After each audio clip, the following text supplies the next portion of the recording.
Selamat pagi Bu Christine dan teman-teman sekalian. Kami dari kelompok 7 akan mempresentasikan tentang model pembelajaran Van Hill.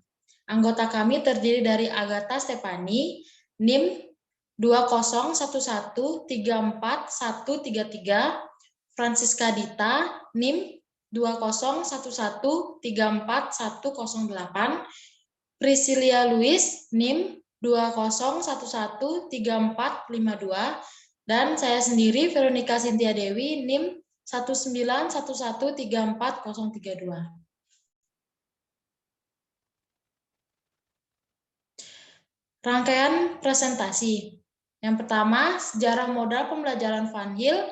Yang kedua, fase pembelajaran Van Hill. Yang ketiga, tingkatan berpikir geometri menurut Van Hill.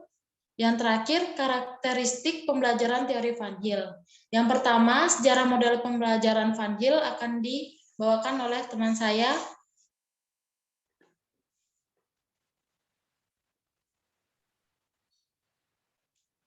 Sejarah model pembelajaran Van Hill. Teori belajar Van Hill merupakan hasil karya dari Dina Van Hill, Geldof, dan Pierre Van Hill mengenai penelitian perkembangan kognitif yang dilalui siswa dalam mempelajari geometri yang diselesaikan secara bersamaan di Universitas Utrecht tahun 1950-an. Teori ini dikembangkan karena melihat adanya kesulitan yang dialami siswa saat mempelajari geometri pada saat itu.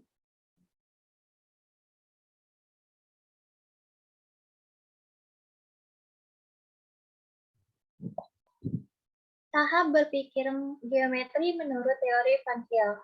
Yang pertama yaitu tahap visualisasi.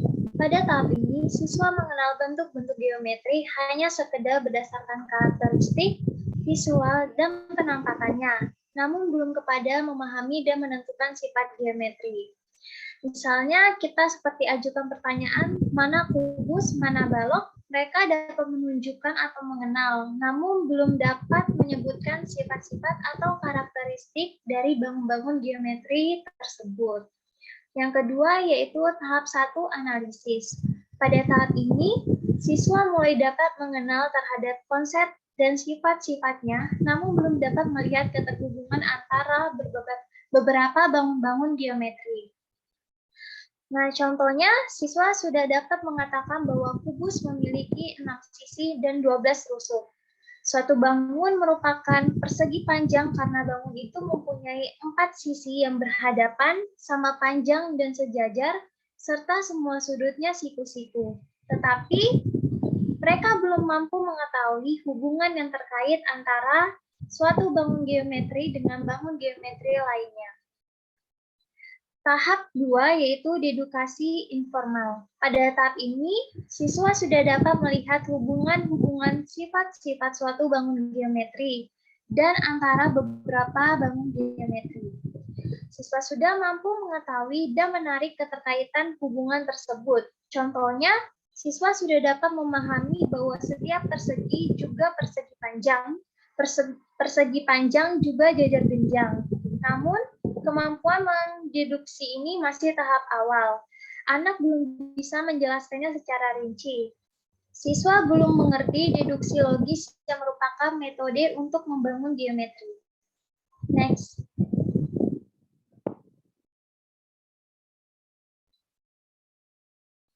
Yang ketiga yaitu tahap deduksi. Pada tahap ini, siswa sudah dapat menyusun bukti, tidak hanya sekedar menerima bukti, menyusun teorema dalam sistem aksiomatik, menarik kesimpulan secara artinya, siswa sudah bisa menarik kesimpulan secara deduktif dari hal-hal yang bersifat khusus, yaitu sudah mengetahui pentingnya definisi,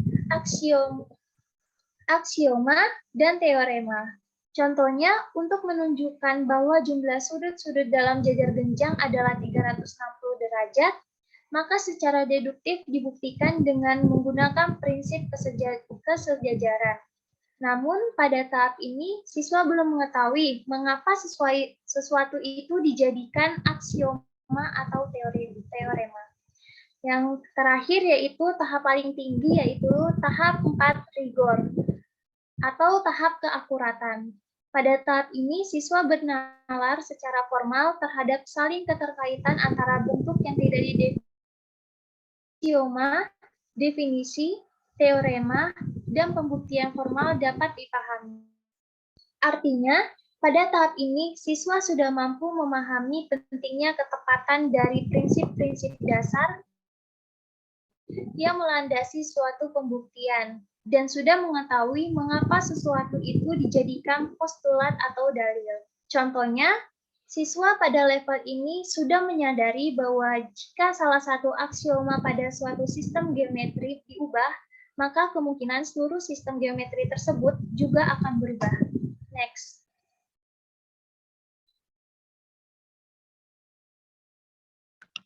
Selanjutnya ada fase pembelajaran Van-Hill. Yang pertama itu introduksi. Mengadakan metode tanya jawab mengenai konsep-konsep awal tentang materi yang akan dipelajari, khususnya geometri. Pada fase ini, guru dan siswa menggunakan kegiatan tentang objek-objek yang akan dipelajari. Kemudian guru juga mempelajari pengalaman yang dimiliki siswa tentang topik yang akan dibahas. Dan guru juga mengarahkan siswa untuk meneliti bagaimana objek-objek itu sama dan mengapa objek-objek berbeda. Contohnya, apa itu persegi panjang, apa itu persegi, apakah persegi dan persegi panjang itu sama. Fase yang kedua yaitu orientasi langsung. Pada fase ini, siswa mulai mencari tahu dengan difasilitasi alat-alat yang berhubungan dengan objek yang dipelajari. Siswa meneliti materi pelajaran melalui bahan ajar yang dirancang guru. Kemudian siswa juga mengerjakan tugas yang melibatkan hubungan berbeda dari jaringan yang dibentuk. Kemudian guru mengarahkan siswa untuk meneliti objek-objek yang dipelajari, bertujuan untuk memotivasi siswa agar aktif memahami objek-objek yang dipelajari melalui kegiatan seperti mengukur sudut, melipat, dan menentukan panjang sisi. Kemudian fase yang ketiga yaitu penjelasan. Siswa mulai menyatakan pandangan yang muncul mengenai struktur yang diobservasi. Pada fase yang ketiga ini, siswa menyatakan pandangan yang muncul mengenai struktur yang diobservasi dengan bahasanya sendiri. Guru memperbaiki pengetahuan siswa yang tidak sesuai dengan struktur yang diamati. Kemudian guru juga menjelaskan objek-objek geometri ke tahap pemahaman siswa melalui diskusi satu antar siswa. Next.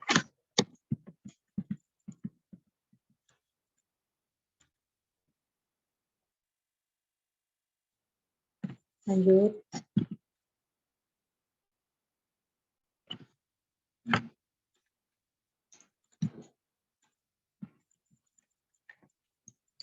Yang keempat yaitu fase orientasi bebas. Peserta didik melalui orientasi difasilitasi tugas-tugas yang lebih kompleks dengan banyak cara dan open-ended.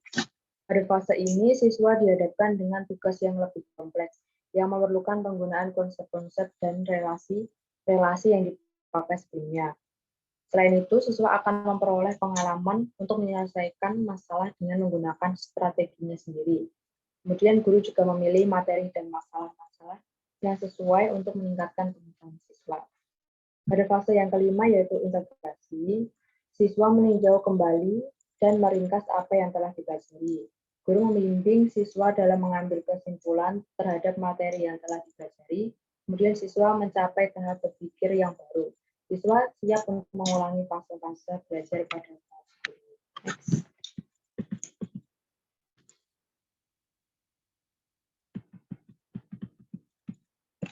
Implementasi fase pembelajaran Van-Hill. Yang pertama itu fase informasi. Penerapannya yaitu memakai gambar bermacam-macam bangun segi 4. Siswa diinstruksikan untuk nama. Kemudian guru juga mengenalkan kosakata khusus seperti simetri lipat, simetri putar, simetri sisi berhadapan, dan juga guru menggali kemampuan awal siswa dengan metode tanya jawab. Yang kedua yaitu fase orientasi langsung. Pada fase ini penerapannya yaitu dengan menyuruh membuat suatu model bangun segi 4 dari kertas. Kemudian siswa juga diinstruksikan untuk mengukur panjang sisi suatu segi 4 apakah ada sisi yang sama panjang.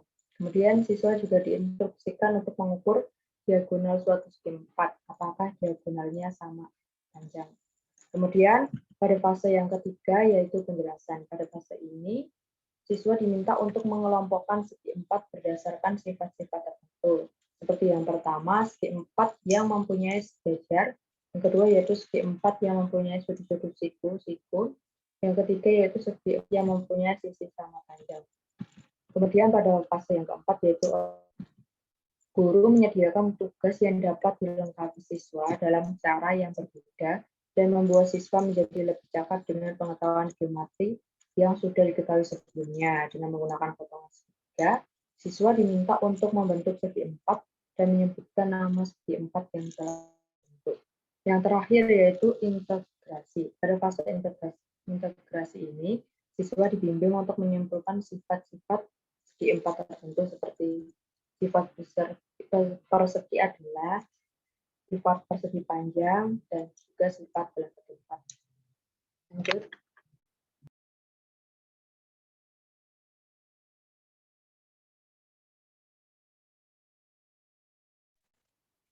Karakteristik teori Van Hill yang pertama, belajar adalah suatu proses yang diskontinu, yaitu terdapat lompatan dalam kurva belajar seseorang yang bisa menyatakan adanya tingkat-tingkat pemikiran yang diskrit dan berbeda secara kualitatif. Yang kedua, tingkat-tingkat berpikir berurutan dan berhierarki. Itu supaya siswa dapat berperan dengan baik pada suatu tingkat yang lanjut, siswa harus menguasai sebagai besar dari tingkat yang rendah, karena dari tingkat yang satu ke tingkat yang berikutnya lebih banyak tergantung dari pembelajaran daripada umur atau kedewasaan biologis. Yang ketiga, konsep-konsep yang secara implisit dipahami pada suatu tingkat menjadi dipahami secara eksplisit pada tingkat sebelumnya. Pada tingkat dasar, gambar-gambar sebenarnya juga tertentu oleh sifat-sifatnya, tetapi seseorang yang berpikiran pada tingkat ini tidak sadar atau tidak tahu akan sifat-sifat itu. Yang terakhir, setiap tingkat mempunyai bahasa sendiri, simbol linguistik, dan sistem relasinya sendiri. Itu sesuatu relasi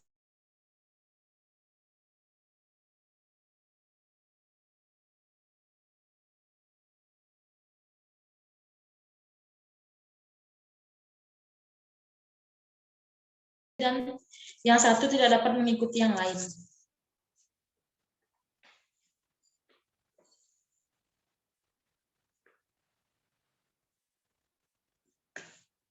Next.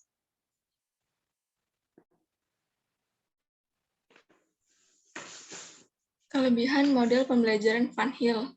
Yang pertama, guru dapat memahami bagaimana seseorang anak mengerti suatu topik dalam geometri. Dan yang kedua, tahap pembelajaran diharapkan sesuai dengan tahap berpikir siswa. Tidak sebaliknya, siswa yang menyesuaikan diri dengan tahap pembelajaran guru. Lalu yang terakhir, yang ketiga, siswa dapat memahami geometri dengan belajar melalui pengalaman.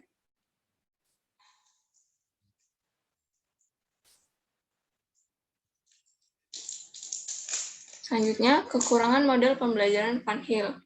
Yang pertama, pengajaran teori Van Hill harus dilakukan secara bertahap. Yang kedua, menuntut guru untuk kreatif dalam mengemas pengajaran yang dapat menyesuaikan dengan tingkat berpikir siswa. Dan yang terakhir, teori-teori yang dikemukakan oleh Van Hill memang lebih sempit dibandingkan teori-teori yang dikemukakan Piaget dan Diniz.